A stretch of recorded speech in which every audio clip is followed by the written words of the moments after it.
Shabbat tov לכולם. ברוכים הבאים. On va essayer, Bezrat Hashem, dans ces 2 semaines-là, d'étudier les lois de Shavuot. Mais aujourd'hui, on va faire le lien qu'il y a entre Pesach et Shavuot. Okay? On voit que ces deux fêtes-là, Pesach et Shavuot, sont liés. C'est pas comme ça, il faut les voir comme un début et une fin. Le début, c'est donc la veille de Shavuot, de Pesach, et la fin, c'est le jour de Shavuot. Même dans le langage du Shulchan Aruch, qui parle des tefillah de Shavuot, dans Siman Tav Tzadik Dalet, il appelle le jour de Shavuot le 50e jour du compte. Enfin, il y a 49 jours de compte, et le 50e jour, c'est Shavuot. Il dit comme ça, Bayom, Chamishim Nesirat HaOmer ou Chag Shavuot. Pourquoi il n'a pas parlé de Chag Shavuot tout de suite seulement, la fête de Shavuot? Pourquoi il a appelé le 50e jour pour le lier à Pesach, okay?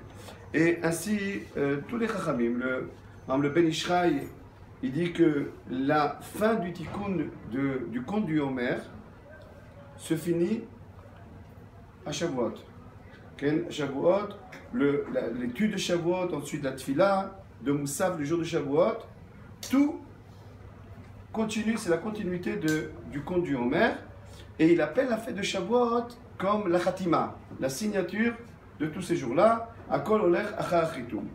Le Rav Mordechai il explique là que la source du Ben Ishraï de lier Pesach à Shavuot, c'est dans le Rashash. Le Rashash HaKadosh, dans Nar Shalom, il fait tout le lien, tous les liens depuis, de tous les événements, depuis Pesach jusqu'à Shavuot. Il dit, donc il y a eu la veille de Pesach, ensuite on a eu l'offrande du Homer, le conte du Homer,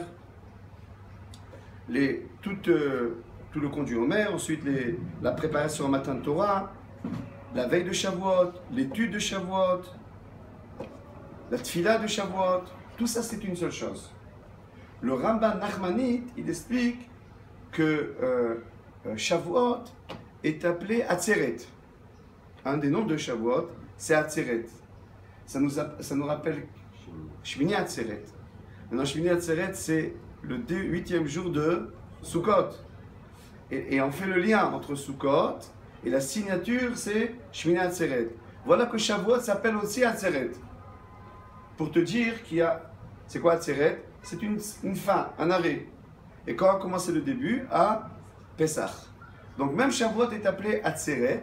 Et dit le Ramban Nachmanit que les jours qu'il y a entre Pesach et Shavuot, c'est comme les jours de Chol HaMoed qu'il y a entre Sukkot et Shmini Atzeret. Tellement que ce lien-là, il est important.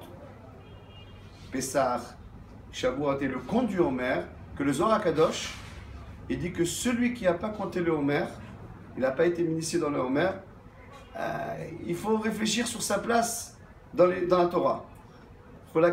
C'est un langage un peu difficile pour te dire comment ils sont liés. C'est-à-dire que tu n'es pas purifié pendant ces jours-là. Il y a une purification.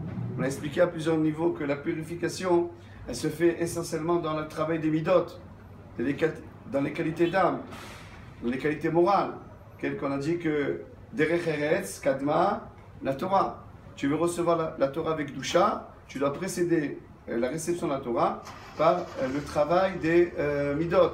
Donc c'est ça le lien. Tous les jours on travaille les midot pour recevoir toutes les couronnes de Shavuot. Le Rav il explique que le jour de Shavuot, celui qui fait ce travail-là qu'on a expliqué, tout ce travail qu'il y a entre Pesach et Shavuot, le travail du Homer, le travail des midot, etc., il arrive à recevoir comme les ktarim, comme les couronnes qu'on avait reçues au Sinaï. Le Rav, un des grands de la génération, il explique, c'est l'idée du conte. Le conte, c'est quoi un conte? Un conte, c'est toujours tu espères le jour qui est après. 1 jour, 2 jours, 3 jours, 4 jours. C'est l'idée du conte du Homer. On espère toujours quelque chose qui est après le conte. Il me reste 1 jour, il me reste 2 jours, il me reste 3 jours.